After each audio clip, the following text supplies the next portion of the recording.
Those in favor of the motion that the House adopts the report of the Committee of the Whole, say aye. Those against, say nay. The ayes have it. Law Weekly looks at the activities of the National Assembly on some matters that have generated controversy. The report of the Senate Committee on Constitutional Review and the anti-gay bill passed by the lawmakers are two critical issues on which there's been no shortfall of reactions. The National Coordinator, Legal Defense and Assistance Project, LEDAP, Mr. Chino Obiagwu, is our guest on the show, and he'll join me shortly to give his perspective of these two important issues and more. But let's do a quick recap of some of the top stories in the news. I'm Shola Soyele, and this is Law Weekly on Channels Television.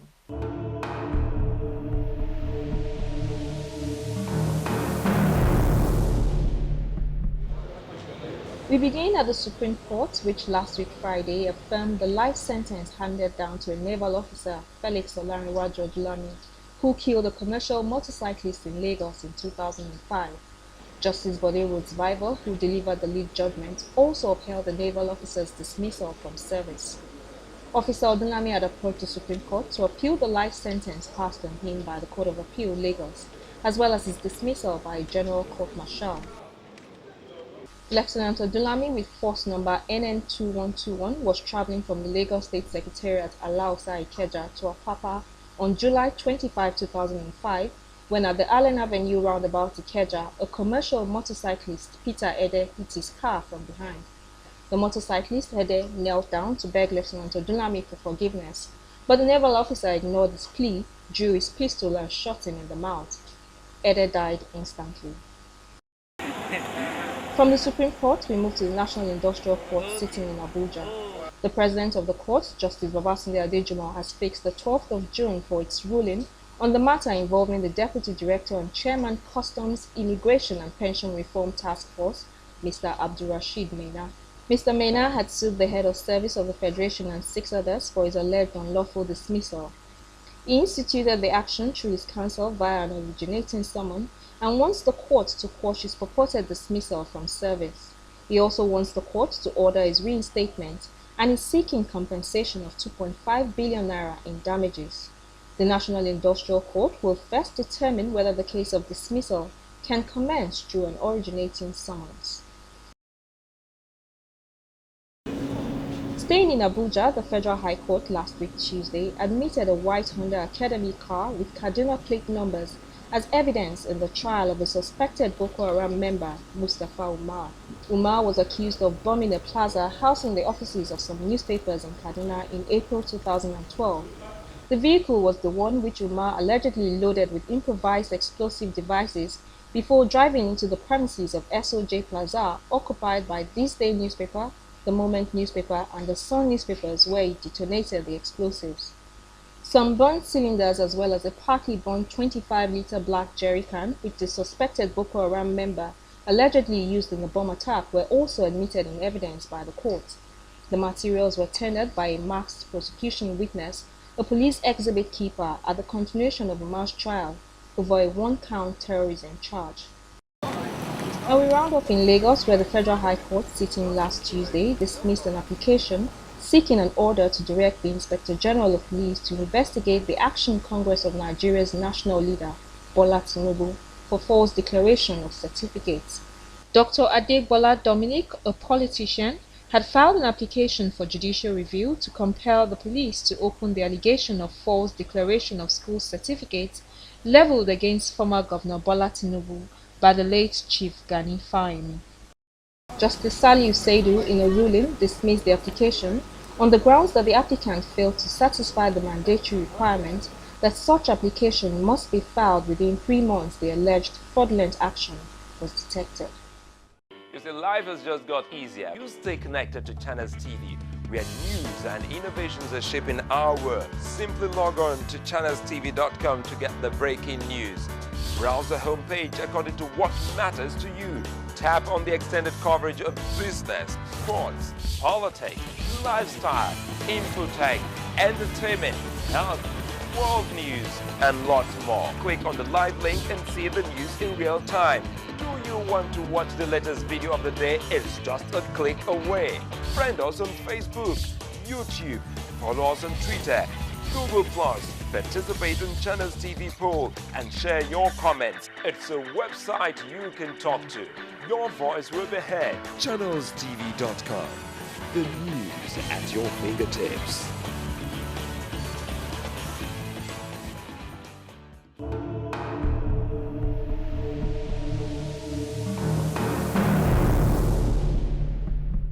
The Nigerian lawmakers recently passed the anti-gay bill, which criminalizes same-sex marriages and relationships. The bill seeks to outlaw same-sex marriage and provide punishment for its breach. Marriage or civil union entered between persons of same gender shall not be solemnized in any place of worship, either church or mosque, in Nigeria. What is the problem with that? That is exactly my problem. We will have stopped at any place of worship and no. Okay, so would you say or any other? Okay, just bring, just there. Mr. Chairman, marriages are also consummated in the court. Do we lose anything to also insert, apart from the addition he's saying, any other, including courts? Okay, so we should just say worship either church, mosque, or any court. I don't think that we need to belabor this matter. Any other place in Nigeria and then we'll take care of that. Everything. Yes, any other place in Nigeria. Okay. The bill, which contains penalties of up to 14 years in prison, is yet to be signed into law by President Goodluck Jonathan. Now, there are those who believe that the president would not sign the bill into law. They argue that the bill raises serious issues of privacy, dignity, and associational rights. My guest, Mr. Chino Obiagwu, is the National Coordinator of the Legal Defense and Assistance Project, LEDAP. He believes, like some others, that the bill is unnecessary. But let's find out why.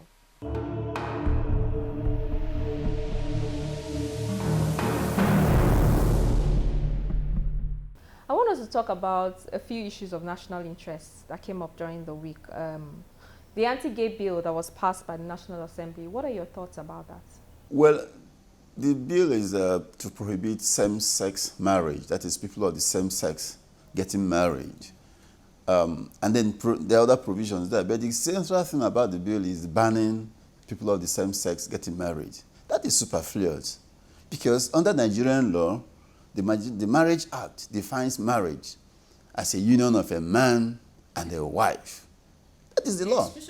Or exclusion of all others. Yeah. So there's no need making another law saying that people of the same sex should not get married, because the Marriage Act has defined what is marriage. Okay. So it is superfluous. It's a huge waste of time, huge waste of resources. If a man and a man gets married in Nigeria today, it is illegal, because the Marriage Act has defined what is marriage.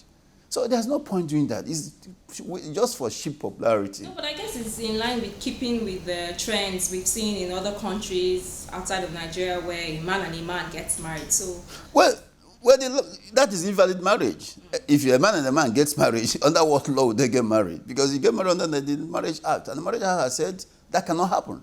It is an unlawful marriage. It does not exist. So we don't need that bill. We don't have any law to ban same-sex marriage, because same-sex marriage is already illegal since 1949, when the Marriage Act was enacted in Nigeria.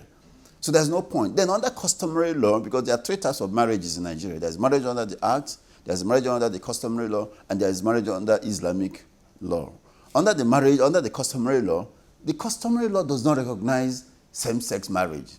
Neither does Islamic law recognize same-sex marriage. So what is the basis of making, scoring cheap popularity by passing the same-sex bill? Then are laws that provide for the union of a man and woman to the exclusion of all others. Does it provide for punishment if, the contrary arises? Why do you need to criminalize what is already illegal? It is already declared illegal. Now, the question is that what are the motives for passing the bill? The motive for passing the bill is simply to respond to international issues about the right to sexual orientation. Now, but then that becomes very difficult to define what is the line between banning sexual orientation or homosexual relationship and right to privacy. Because homosexual relationship has to do with what people do in their privacy. And the Constitution has provided the right to privacy. So to what extent can the state encroach into that right? It has to be defined. Can the National Assembly make law to regulate what happens in people's bedroom? Can the National Assembly make law to listen to people's conversations? Can the National Assembly make law to listen to people's personal relationships with their lovers? We said no, they cannot, because the Constitution clearly said that everybody is entitled to the right to privacy and family life. So if they do it in public, that becomes a bit different thing. And of course, if you do a amorous thing in public, whether you're a man or a woman, or whether it's between a man and a man, a man and a woman, there is a law about corrupting public morals. That is a law. It is in criminal code. That if you come out on the street and you're kissing or go to a public place and you're behaving in such a way that is contrary to public morals, there is a criminal code about public indecency. You can be punished under that. So there are laws to regulate all these conducts. The National Assembly can use their time to do things like fighting corruption in this country, or making laws to regulate wastages in government, making laws to ensure that we don't spend 70% of our income on recurrent expenses, on paying salaries and allowances. There are things they could do rather than chasing shadows by passing the anti-same-sex bill. Moreover, the bill contains other things that violate human rights that are completely unnecessary. For instance, the bill says if anybody that encourages or attends or defends people who are in same-sex relationship, the person is guilty of an offense. What is the limit? Any of person that? who defends them. Yes, who defends them. So if I like an NGO, a police arrest somebody because he thinks the person is a homosexual, and I go to defend the person, then it's a criminal offense for me to do so. It doesn't make sense, because my responsibility is to protect every Nigerian, protecting their human rights. So whether the person is a homosexual or not, he's a person, he's a Nigerian citizen, his right to be protected. Now the bill provides that parents or guardians of people who enter into same-sex marriage will be guilty of an offense. That will be guilty of an offense they have not committed. They have just not by committed. being parents or guardians of those involved. So if my son or my daughter lives in the city and they're both 18 years old, an adult, goes into consensual homosexual relationship and get married, then me, I will be guilty. It doesn't make sense, because criminal liability is personal. So it cannot be, criminal liability does not arise as a result of relationship or affinity with other person. So what we're saying is that this bill throws up a lot of human rights issues that has to do with right to privacy, right to personal relationship, and in what circumstances do you create crimes? You don't just wake up and create crimes. It must arise from conduct of society. You must look at the previous laws so that you don't have conflict. But now that it has been criminalized, and you say that it violates issues of privacy, associational rights, and dignity, as long as it's done secretly and it's not done in the open, is the NGOs doing anything about it? Are you taking any steps to see that the National Assembly maybe reverses itself or anything like that? Yes, of course. We issued a statement making this point when this, even this bill, it started since the 5th Assembly. This is not the first time it came on board, and that every time it will fail. Because we point out this point that this issue that it violates human rights of people. It's contrary to right to privacy. When this bill was also passed by the House of Representatives last week, we raised the point, that they need to tread carefully. They need to be properly advised about creating criminal responsibility for remote persons, for people who are too remote to the action. For instance, those who advocate for right of homosexuals, or those who, so those who participate in the marriage and all that. These are too remote for them to have criminal responsibility. So we raise those technical issues and hoping that the voice of reason will prevail in this case. No, but so far they haven't said anything. No, of course they've not. Of course they have passed the bill. It is now left for, the Senate has earlier passed the bill, and the House of Rep has now passed the bill. It's left for harmonization. At the point of harmonization, we're going to raise the issues. Okay. And then if they continue to go on with the bill, because of course for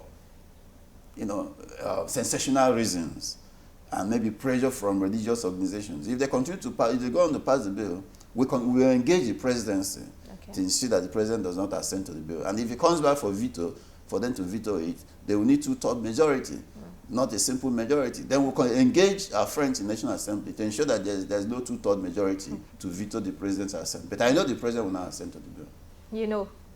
Because previously the bill has been passed and nothing happens. Okay. So it is very unpopular. It's a very unpopular bill. It is unnecessary.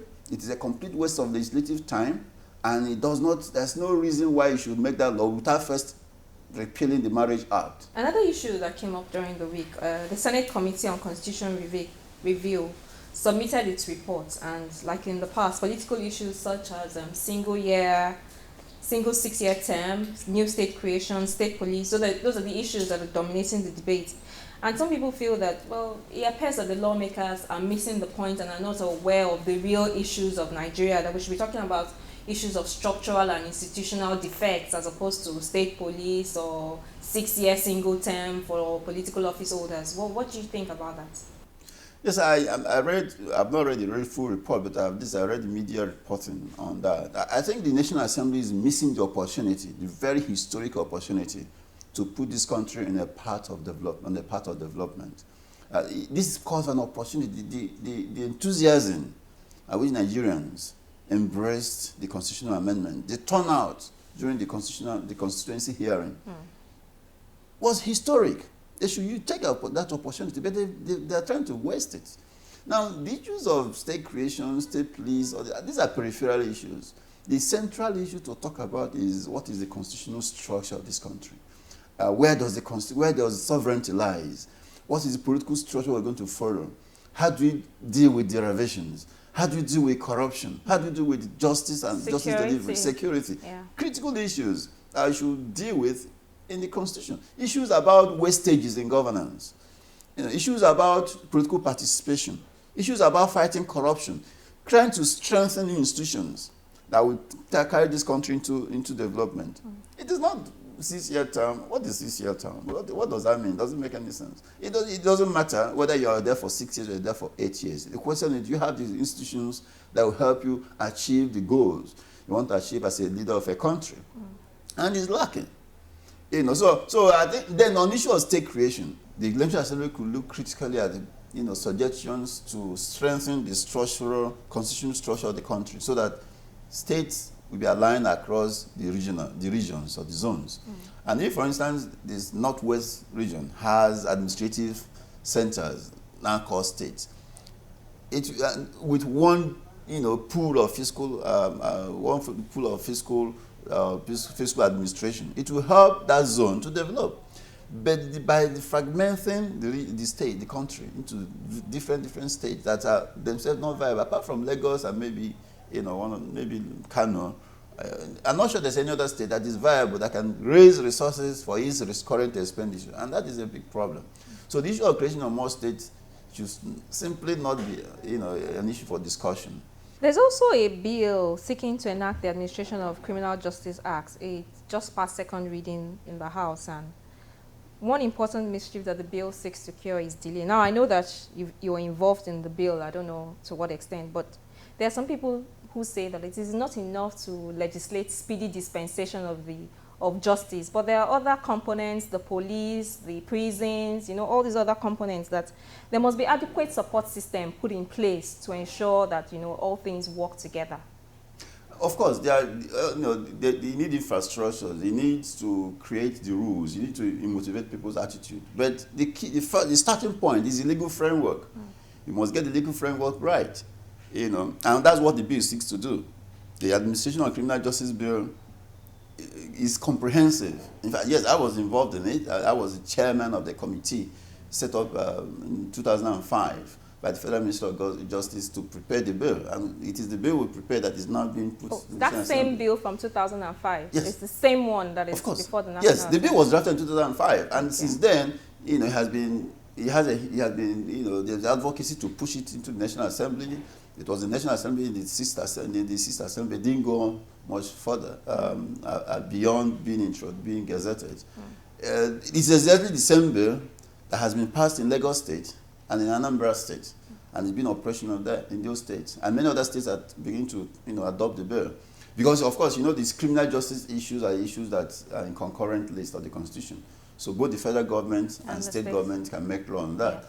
If it's passed at National Assembly, it's only applicable with respect to federal offenses and the FCT. So states are already, keen in. States are already ahead of the federal government in adopting the bill. Now, the bill is very comprehensive. The Administration of Criminal Justice Bill has made comprehensive provisions to deal with all the issues that have been identified over the years in criminal justice, including delay, you mentioned, including efficiency, including oversight.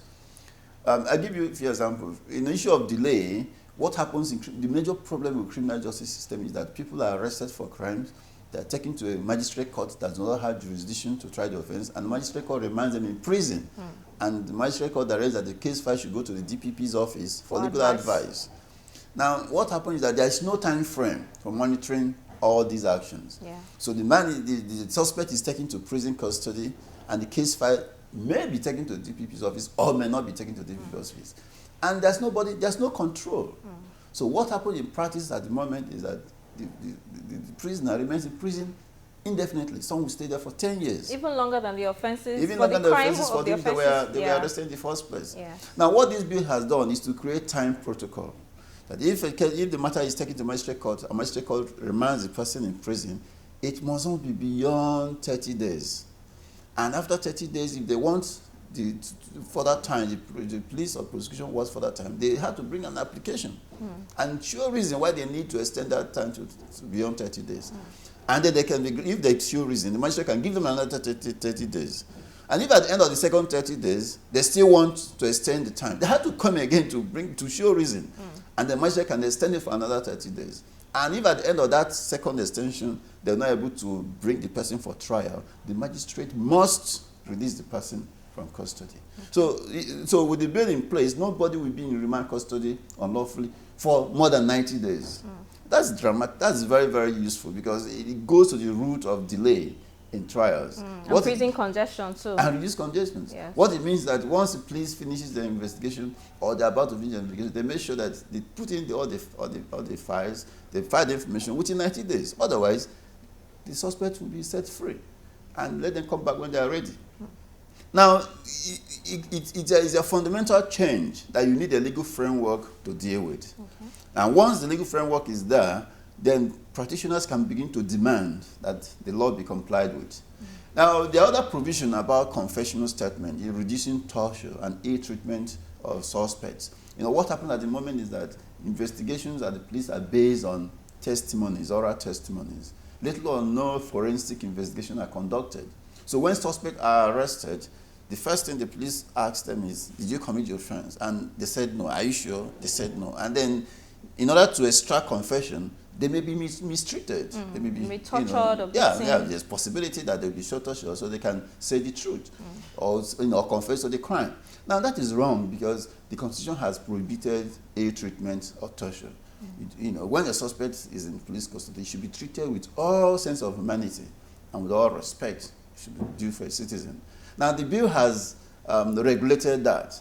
The bill has made provision that if a suspect wants to give a confession in a police station, that confessional statement, taking that confessional statement should be recorded in a video camera or signed by the lawyer of the suspect. And so that is the only way to show that, to guarantee that if a suspect makes a confessional statement, that actually that confessional statement was made voluntarily. But has the bill envisaged how those structures will be put in place? Of course, no. The bill envisages that there are going to be financial implications to getting that done. You see, effective justice administration costs money because justice system is the bedrock of democracy. Once you don't get justice system in place, you don't get rule of law. And once there's no rule of law, there will be no democracy. So our leaders have not realized that justice is central to every other thing about development. For instance, you can't begin to talk about foreign investors into this country when people cannot settle their contractual disputes within a reasonable time. I won't bring my money here to invest. If a contractor defaults in my business, I can't go to court and within 1 year get judgment and have it enforced. Because so justice is central to development. People will be able to be assured that when their rights are trampled upon, they can get redress. So investing in justice doesn't come free. So the government should know that the bill, to get an efficient criminal justice system costs money. And for them to do that, they have to equip the police stations. They have to equip the courts. They have to equip the magistrate court, the prisons, all the institutions involved to be able to carry out the provisions of the law. And if they don't do so, the practitioners will now begin to demand for it because it is now law to do so. Yeah. In any event, what does it take to set up interrogation rooms in police stations? What does it take to set up video cameras in police stations? What does it take to take up biometrics? in the police station. The communication SIM card registration have shown that biometrics doesn't take much. The biometric machine that you install in police stations, and people's data will be recorded, and police will have a record of crime, especially now that there's organized crime and we're moving into an era of increasing violent crime and terrorism. There's a need to have a central criminal registry so that crime and law enforcement will know who they're dealing with. So these are the infrastructures that government needs to put in place. And the resources are there. If Nigerian government can reduce their recurrent expenses, they will shed a lot of money. There will be a lot of money let loose to deal with some of these infrastructural needs in order to get our justice system right.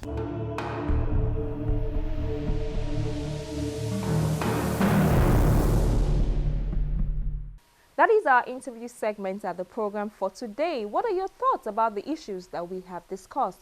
Please send your comments and contributions via Facebook, email, or Twitter. And if you missed any part of the program, you can watch again via YouTube /channels web. I'm Shola Soyele. Thank you for watching.